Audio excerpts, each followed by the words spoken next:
The question is that the motion be agreed to. I give the call to the member for Barton. Thank you, Deputy Speaker. Across our country, people are grieving, searching for answers and struggling to comprehend how 15 innocent lives were taken and many people injured at Bondi Beach on the 14th of December 2025. And that night started off as a place of joy and celebration, and it was turned into a scene of terror. On behalf of the people of Barton, our thoughts and prayers are first and foremost with the families and loved ones of those who were murdered and the Jewish community. Their loss is immense, and no words offered here today can truly ease their pain.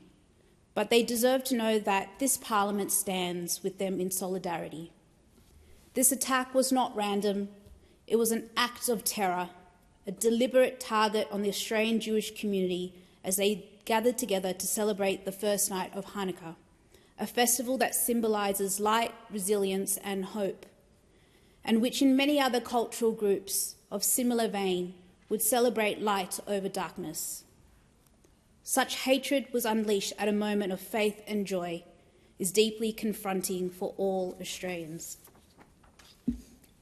From the night of the attack and the days that followed, I was in contact and met with the members of my local Jewish community, including Dr. George Foster from the Southern Sydney Synagogue based in Allawa, who's done an amazing job to support the local Jewish community in such a challenging time. What I heard was not just sorrow, but distress. Distress that simply gathering to celebrate or to be visibly Jewish in public comes with risk. That should absolutely disturb every one of us in this place. Anti-Semitism and all forms of hatred is not something we can afford to downplay or tolerate. It is an evil hatred and it has no place in Australia. As a Parliament, we must be condemning it and committed to taking meaningful action to remove all forms of hatred to all community groups. This tragedy has also touched my community of Barton. We were devastated to learn that Dan El-Kayem, a football player with Rockdale Linden Football Club, was tragically killed in the massacre. I was able to attend Dan's funeral to pay my respect, but also to learn that he was a young French national of strong Jewish faith who made Australia his home. He truly embraced the Australian way of life. Football was Dan's passion. That passion brought him to Rockdale Linden Football Club, where he joined the association's Premier League as a highly talented midfield player. Those who knew him describe him as a down-to-earth guy and someone who was warmly embraced by everyone he met.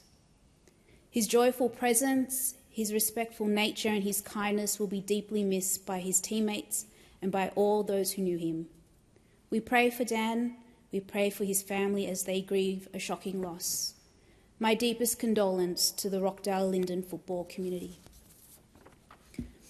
I also want to acknowledge the courage of the New South Wales police officers, first responders and healthcare workers who acted with deep calm and with bravery. Their actions saved lives, and they represent the very best of public service. We must also acknowledge those who were injured, physically and psychologically, those who witnessed scenes no person should ever have to witness. We stand in solidarity with you. And we honour the heroes that night, everyday people, who showed bravery and selflessness, including those who were wounded and those who lost their lives trying to protect others.